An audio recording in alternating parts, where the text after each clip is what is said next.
ನಿನ್ನೆ ತಾಯಿ ಗೌರಿಗೆ ಪೂಜೆ, ಇಂದು ಪುತ್ರ ವಿನಾಯಕನಿಗೆ ಪೂಜೆ.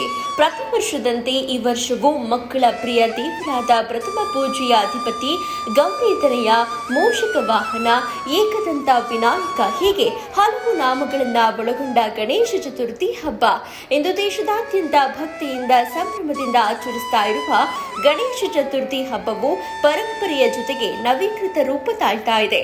ಮನೆ ಮನೆಗಳಲ್ಲಿ, ಸಾರ್ವಜನಿಕ ಮಂಟಪಗಳಲ್ಲಿ ಪೂಜೆ, ಭಜನೆ, ಸಾಂಸ್ಕೃತಿಕ ಕಾರ್ಯಕ್ರಮಗಳು, ಸಮಾಜ ಸೇವೆ ಚಟುವಟಿಕೆಗಳ ಮೂಲಕ ಹಬ್ಬದ ರಂಗು ತುಂಬಿದೆ. ಹಬ್ಬದ ದಿನ ಮನೆಯೊಳಗೆ ಗಣೇಶನನ್ನ ಪ್ರತಿಷ್ಠಾಪಿಸಿ ಹೂವು, ಹಣ್ಣು, ಮಾವಿನ ಎಲೆ, ಬಾಳೆ ಎಲೆಗಳಿಂದ ಹಾಗೂ ಅಲಂಕಾರಿಕ ವಸ್ತುಗಳಿಂದ ಅಲಂಕರಿಸಿ ಮನೆಯಲ್ಲಿ ಮಾಡಿದ ಕಡುಬು, ಮೋದಕಗಳು ಗಣೇಶನಿಗೆ ನೈವೇದ್ಯವಾಗಿ ಅರ್ಪಿಸಿ ವಿನಾಯಕನಿಗೆ ಪೂಜೆಯು ನಡೆಯುತ್ತೆ. ಪ್ರತಿ ವರ್ಷದಂತೆ ಈ ವರ್ಷವೂ ಹಬ್ಬಕ್ಕೆ ಬೇಕಾದ ಅಲಂಕಾರಿಕ ಸಾಮಗ್ರಿ, ಪೂಜಾ ಸಾಮಗ್ರಿಗಳಲ್ಲಿ ಬೆಲೆ ಏರಿಕೆಯ ತಾಪವೂ ಹೆಚ್ಚಾಗಿದೆ. ಮಾರ್ಕೆಟ್ನಲ್ಲಿ ತಳಿರು ತೋರಣ, ಮಂಟಪ, ಅಲಂಕಾರ ವಸ್ತುಗಳ ಬೆಲೆ ಕೂಡ ದ್ವಿಗುಣವಾಗಿದೆ.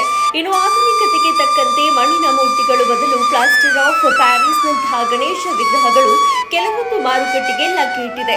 ರಾಜ್ಯ ಸರ್ಕಾರ, ನಗರ ಸ್ಥಳೀಯ ಸಂಸ್ಥೆಗಳು ಪರಿಸರ ಸ್ನೇಹಿ ಗಣೇಶಗಳನ್ನೇ ಖರೀದಿಸಲು ಪ್ರೋತ್ಸಾಹಿಸಿರುವುದರಿಂದ ಈ ಬಾರಿ ಮಣ್ಣಿನ ಗಣೇಶಗಳ ಮಾರಾಟ ಹೆಚ್ಚಿದ್ದು ಪಿಒಪಿ ವಿಗ್ರಹಗಳ ಬೇಡಿಕೆ ತಗ್ಗಿದೆ. ಹಬ್ಬದ ಖುಷಿ ಇದೆ, ಆದರೆ ಬೆಲೆ ಏರಿಕೆಯಿಂದ ಸಾಮಾನ್ಯ ಜನರು ತೊಂದರೆ ಅನುಭವಿಸುತ್ತಿದ್ದಾರೆ. ಇನ್ನು ಸಾರ್ವಜನಿಕ ಸ್ಥಳಗಳಲ್ಲಿ ಮಂಟಪ ತಯಾರಿಸಿ ಗಣೇಶನನ್ನ ಸ್ಥಾಪಿಸಿ ಸಾಂಸ್ಕೃತಿಕ ಕಾರ್ಯಕ್ರಮಗಳು, ಅನ್ನದಾನಗಳೊಂದಿಗೆ ವಿಶೇಷ ಆಚರಣೆಗಳು ನಡೆಯುತ್ತಾ ಇವೆ.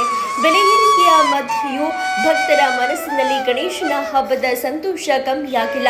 ಭಕ್ತಿ ಭಾವ, ಸಂಭ್ರಮದ ಜೊತೆಗೆ ಪರಿಸರ ಕಾಳಜಿ, ಜಾಗೃತಿ ಮೂಡಿಸಿರುವುದು ಇಂದಿನ ಆಧುನಿಕತೆಯ ಗಣೇಶ ಹಬ್ಬದ ವಿಶೇಷತೆಯಾಗಿದೆ. ನಾಡಿನ ಸಮಸ್ತ ಜನತೆಗೆ ವಿಘ್ನ ವಿನಾಶಕನು ಎಲ್ಲರ ಸಂಕಷ್ಟಗಳನ್ನ ದೂರ ಮಾಡಿ ಸಕಲ ಸೌಲಭ್ಯಗಳನ್ನ ನೀಡಿ ಆಶೀರ್ವದಿಸಲಿ ಅಂತ ನ್ಯೂಸ್ 18 ಚಾನೆಲ್ ತಂಡದವರಿಂದ ಗಣೇಶ ಹಬ್ಬದ ಹಾರ್ದಿಕ ಶುಭಾಶಯಗಳು.